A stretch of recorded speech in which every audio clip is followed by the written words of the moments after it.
Assalamualaikum, salam sejahtera, selamat pagi, salam Malaysia Madani. Terima kasih kerana bersama kami dalam Selamat Pagi Malaysia.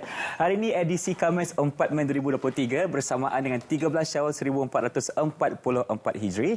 Bersama saya Irfan Syahmin Nasution. Ya, dan juga saya Hani Hamid di sini. Alhamdulillah hari ini cuti umum, ramai yang mengambil kesempatan untuk berehat di rumah dan mungkin ada juga yang buat rumah terbuka. Betul. Dah tak payah tunggu hujung minggu. Hari ini pun boleh juga. Dan kita juga ingin mengucapkan selamat menyambut Hari Wesak kepada menyambutnya dan masa yang sama juga selamat bercuti kepada yang bercuti. Ada yang menangis depan mata ni. Dia katakan, Hani saya tak cuti hari ini, saya kerja. Macam apa? Kita jugalah. Kita geng. Kita geng. Betul. Geng. Okay. Baik, seperti biasa pagi ini kita akan bawakan beberapa perincian berkenaan dengan berita dan juga isu semasa. Kita mulakan dengan berita baik buat rakyat Malaysia. Di mana kerajaan akan mula melaksanakan dua rangkaian 5G selepas liputan DNB capai 80% kawasan berpenduduk. Dan kerajaan memutuskan untuk menukar model pelaksanaan 5G ini kepada dua rangkaian sebaik saja pelaksanaan semasa di bawah Digital Nasional Berhad telah mencapai 80% liputan di kawasan berpenduduk, kata Menteri Komunikasi dan Digital Fahmi Fadzil. Ya, betul. Mana kepelbagaian rangkaian bukan sahaja untuk rakyat, malah juga untuk sektor perindustrian yang merupakan antara kumpulan sasar penggunaan teknologi 5G.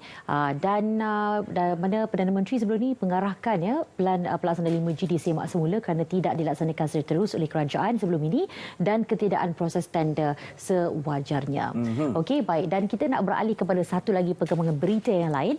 Ini pula berkaitan dengan orang ramai sambut baik keputusan benar lesen memandu diperbarui sehingga 10 tahun. Ya, kalau sebelum ini kita hanya mendapat tahun maksimum selama 5 tahun. Tetapi berita baik buat Malaysia juga, kita dapat memperbarui kita punya lesen sehingga 10 tahun. Ya, betul. Dan ia disebabkan sebagai inisiatif satu kemudahan untuk semua, mana bagi usahawan berusia 36 tahun ini menyatakan tempoh lesen memandu yang lebih panjang amat membantu beliau dalam urusan harian kerana perlu kerap keluar bagi tujuan perniagaan.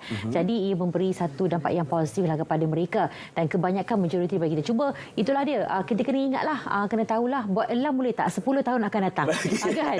Dan masa yang sama juga ini terdahulu Menteri Pengangkutan Anthony Loke berkata rakyat Malaysia boleh memperbarui lesen memandu mereka sehingga 10 tahun berbanding 5 tahun ketika ini mulai 8 Mei dan beliau juga berkata bagi individu yang lesen telah tamat tempoh untuk diperbarui mulai 1 Januari 2018 dan ke hadapan diberi kebenaran khas untuk berbuat demikian tanpa perlu menduduki semula ujian. Kemudahan untuk semua sebenarnya. Baik, kita beralih kepada satu lagi berita itu berkaitan dengan OPR naik, ringgit ditutup mengukuh berbanding dolar Amerika Syarikat. Okey. Dan kalau kita melihat dari segi sudut positifnya, keadaan OPR kembali normal dan Bank Pusat mempunyai ruang dasar lebih ketara untuk memberi respon terhadap kejutan ekonomi di masa depan. Dan kita boleh lihat sebenarnya BNM berkata paras 3% itu mengembalikan kadar faedah utama tersebut ke paras sebelum krisis dan selaras dengan keadaan ekonomi yang lebih kukuh. Dan kita juga penting untuk memastikan OPR berada pada tahap yang wajar bagi membendung isu yang boleh timbul daripada tempoh kadar faedah berpanjangan seperti terlalu banyak pinjaman. Jadi OPR ini menyokong pertumbuhan mampan dan pada masa sama terus mengawal inflasi, kata BNM.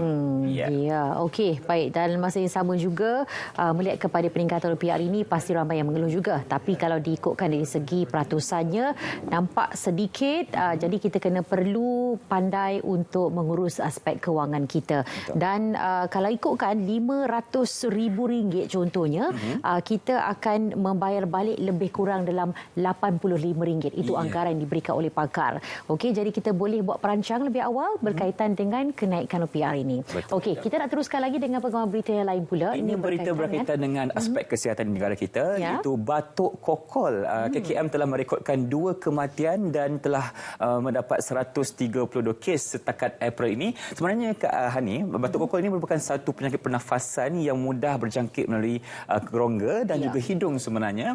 Dan Dr. Zaliha Mustafa, Menteri Kementerian Kesihatan Malaysia, berkata angka itu merupakan kes yang direkodkan pada tahun ini sehingga 28 April. Ya, betul. Jadi wabak pertusis ni dalam komuniti boleh dicegah sebenarnya dengan memastikan liputan imunisasi pertusis pertusis sentiasa melebihi 95% pada setiap masa.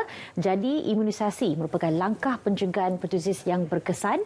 Manakala di Malaysia, vaksin pertusis ini diberikan kepada kanak-kanak secara rutin pada umur 2, 3, 5 dan 18 bulan. Dan disihatkan juga sesiapa yang bergejala perlu sentiasa mengamalkan etika batuk dan bersin, iaitu dengan menutup mulut dan ikuti dengan mencuci tangan dan bagi mencegah penularan jangkitan kepada orang lain pula. Jadi sama-samalah kita mencegah batuk kulit ini dari terus menular dalam kalangan masyarakat kita. Baiklah, seperti biasa kita akan berkongsi kepada anda apa yang menarik dalam Selamat Pagi Malaysia hari ini. Silakan.